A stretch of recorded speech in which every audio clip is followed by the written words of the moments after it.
కబ్జా కోరల నుంచి మిమ్మల్ని అందరినీ విడిపించి పేదవాళ్ళకు, ప్రతి ఒక్క పేదవాళ్ళకు అర్హత ఉన్న వాళ్ళందరికీ కూడా వాళ్ళ అధికారంగా ఎక్కడ ఇబ్బందులు లేకుండా వాళ్ళ ఇల్లు ఉండాలని చెప్పేసి మా ప్రయత్నం చేస్తా ఉన్నాం. దాంట్లో భాగంగానే వెరిఫికేషన్ జరుగుతూ ఉంది.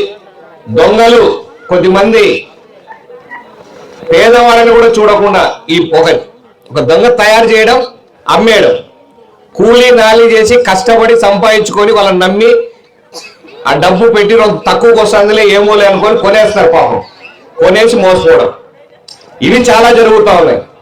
అలాంటివి జరిగిన చోట ఎక్కడన్నా ఉండి ఒకవేళ వాళ్ళు దొంగ కొన్న నిజమైన బీదోళ్ళు ఉంటే అది తీసి అధికారికంగా గవర్నమెంట్ చేత వాళ్ళకే మళ్ళీ ఇప్పించేదానికి కూడా ప్రయత్నం చేస్తారు. కాబట్టి మీరు భయపడాల్సిన అవసరం లేదు, పేదవాళ్ళందరికీ వస్తాయి, దుర్మార్గులకు రావు అని చెప్పేసి మరొకసారి చెప్తున్నాం. ఇక్కడ ఉన్న మధ్యలో ఇండ్ల మధ్యలో పార్కులకనో, గుడికనో, బడికనో స్థలాలు గవర్నమెంట్ వదిలింటది, ముందు అవసరాలు వస్తాయని చెప్పి అవన్నీ కూడా ఆక్రమించడం జరిగింది. వంకలు ఆక్రమించడం జరిగింది. ఇవన్నీ ఆక్రమించుకొని అవి కూడా దొంగగా అమ్మేస్తున్నారు. అవన్నీ కూడా తొందరలో బయట తీస్తాం. మీకు కావాల్సిన డెవలప్మెంట్ మేము చేస్తాం.